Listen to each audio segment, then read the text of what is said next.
It is a cozy rainy day here. Check out what it looks like outside. I'm gonna get ahead on planning for October. We still have about a week of September left that we're gonna be doing our September theme stuff, but I thought I would get a little bit ahead of things and just pull things that I need, set them aside, and I'll show you kind of my thought process as I'm going through and planning for the next month. So the first thing that I want to do is consider my themes for the month. And I know for October I want to focus on pumpkins and leaves. So I'm going to go through the books that we have. I have some here, and then I actually have a whole box of fall related books that are upstairs. I'm going to go through and pull any pumpkin themed, leaf themed, anything that will relate to our homeschooling for this month. And I will actually do another book basket tour. So I will do an October book basket video on the channel as well. So make sure you subscribe so that you will see notification when that one comes out. You can also click the little bell and it will notify you anytime a new video comes out. And then these are just our books that we own. So I will also go, that's another thing that I will do, maybe I'll do that next, go onto our library website and see what themed books I can find that would be really good from there, and then request them on hold. It's good to do that ahead of time, because if something you want is checked out, if you do it a little bit ahead of time, you may still be able to get it in before the month is over so you can use it. So the next thing that I do is go kind of through our main subjects.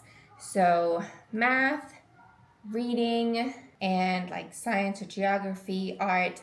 And then I think about, first I like to think about what is kind of my scope and sequence. I like to use that term. It's what the Montessori method refers to. And so mostly the main thing is math, because I find if I don't continuously refer back to the scope and sequence, then I can get pulled into just like printables, and then we end up doing like random stuff. So are there any type of themed printables that will complement the specific things that I want to work on? And that helps me not get distracted by all the printables. If I focus on the subject first, what is it that I intentionally want to be doing, and then look for printables that apply. If I just go looking for printables related to the theme, I will end up way off course. The first thing I'm going to do is our reading or language program. We mostly do Washika for our reading program, and then we supplement with other books that she will read and things like that. But as far as learning like phonetic elements and teaching a certain progression, I mostly follow the Washika program. So I'm going to go ahead and make sure that I have the next 2 to 4 lesson card sets printed. And now I get to do the fun part of sitting here and cutting out the cards, so anything that's on cardstock. But to be honest, I really don't mind this. I find it quite meditative. So now I'm going to go sit and watch some YouTube, or just listen to some YouTube really, while I finish cutting all this out. And then I basically go through all of the main subjects and do the same thing. I think about what is my intentional scope and sequence, what is my progression that I want to make sure that we're doing and following and staying on track for. And then I will look to see, is there anything that I need to print? So I've also just done the same for math. I needed some number roll sheets because I want to work on number roll coming up, which should be fun and exciting. And so I had been putting it off for a bit because I didn't have the paper printed out. So there's our math stuff done.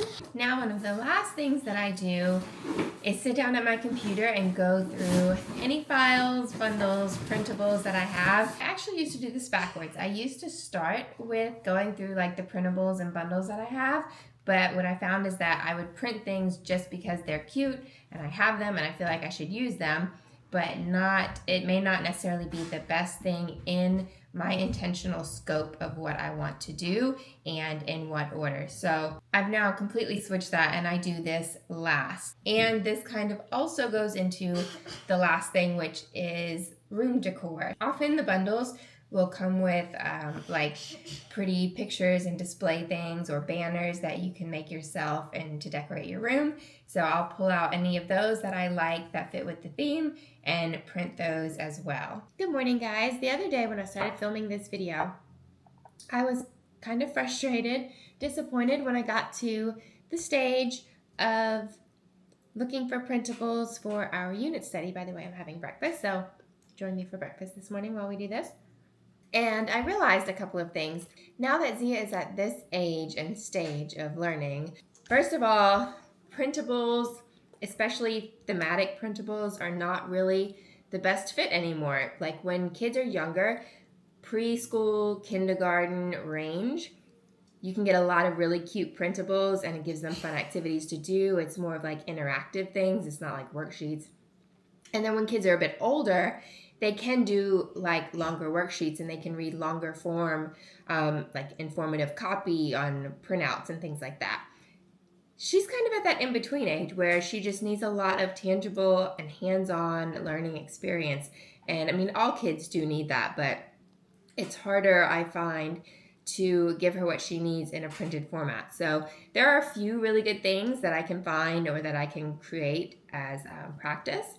But I find that the original teaching of material should be done in a more tangible way, and then the practice of it can be done via worksheets and things like that. So I scrapped the whole original plan of searching for printables. I want to try out this new thing, and I've created this printable for myself, and I'll share it with you guys as well. And it's following an idea of what I know, what I want to know, or what I'm curious about, and then what I learned.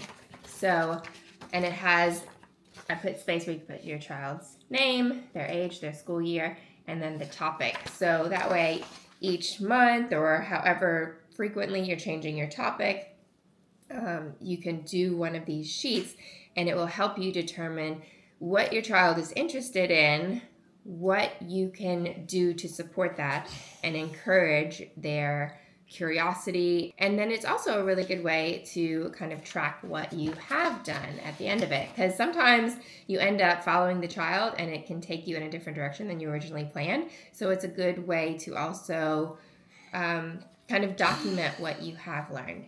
So you're going to help me out with this? You're going to answer some of my questions? This is going to help us see what you want to learn about. The next kind of topic that we are going to be doing is leaves. So what do you know so far about leaves? In fall, they lose their chlorophyll. Good job. Okay, what else do you know about leaves? By the way, this is like a pumpkin pie chia pudding. It's absolutely delicious. I'll probably share the recipe or do a video on it for you guys. It's really good. Tastes like a pumpkin pie. It does. In fall, they change color because they lost their chlorophyll. This is why fall got called fall, because the leaves fall. What would you like to know? What are you curious about? So how does the chlorophyll escape? That's a good question. How do the trees survive without the sunlight? That's good. Oh, I know. How did leaves start growing? You can also keep this sheet with you or something similar, like we've done what's called a wonder wall, where anytime throughout weeks, days, if she just comes up with a question that she wants to know, I'll say write it on the wonder wall, and we just make a little post-it note with her question, and then at any point when it's convenient, we'll go back around to it, we'll do some research on it, we'll watch some videos on it, things like that. So this is kind of like keeping track of all those little questions, because it may be hard for them to come up with questions just off the cuff like this, just, without really thinking about it. But once you start learning, once you start introducing some things, way more questions are going to come up, and then you can continue to write those down. How do leaves get chlorophyll? How do leaves create air, like the air we breathe? Ooh, that's a very good one. Do leaves have anything else than chlorophyll? That's a very good question. So you want to learn about some other foods that grow on trees besides the ones that you know? Yeah. So that is it for now for our October planning. So I started by deciding on the themes that I wanted to incorporate, and then I referred back to the overall scope of the main subjects that I wanted to cover. That way I don't get distracted too much by the themes and then forget the main body, the main skeleton of the curriculum. And then I did find some room decor pieces that we'll use. And then when it came to the printables, that's when I got thrown completely off the rails and had to adjust and create a new plan. Created this, which allowed me to ask her questions and find out what she is really curious about and interested in. And then we will research this together. So I don't have to go away and like research or create a bunch of things on my own. I do like to create some like printable things, so I have done a little bit of that. But as far as on these questions, I've just asked her these. I haven't created anything, and I don't really need to.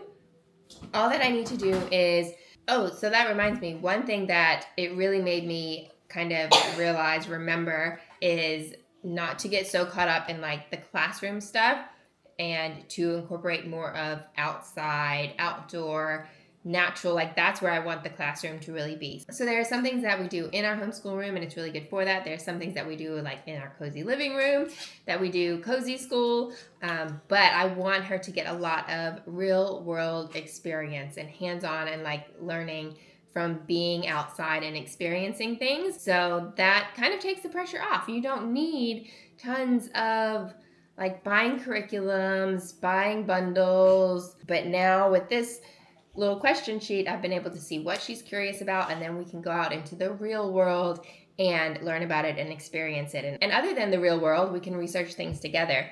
We live close to a national park, which is really amazing. So we can go to the little national park shops and we can get loads of informational books to learn from. So about trees, leaves, wildlife, all the things in nature. And learning about nature is so important, not for them to have facts to impress anyone with, but the most important thing about learning about nature is teaching them that they are part of this world, that we are all connected, and finding wonder in the natural world is so, so important for the character of any individual. And then we can also just learn about these things together. Part of the learning is teaching her how to research things. So we can go online together, search for good sources of information. We can find videos that are good sources of information and watch videos. I love doing that. Videos allow you to experience sometimes the outside natural world that you don't have on your doorstep. The world is so big and there's such variety, and some people in some places have access to things that you don't have, and vice versa. You have access to things that they don't have. So to learn through video is a really great way to homeschool as well. So I hope you found this video helpful, and I hope it gave you some ideas as well. If you like these videos, make sure to subscribe to the channel. I put out new videos twice a week right now at least. So I hope you'll join us in the future for the future videos, and we'll see you again in the next one. Bye. Bye.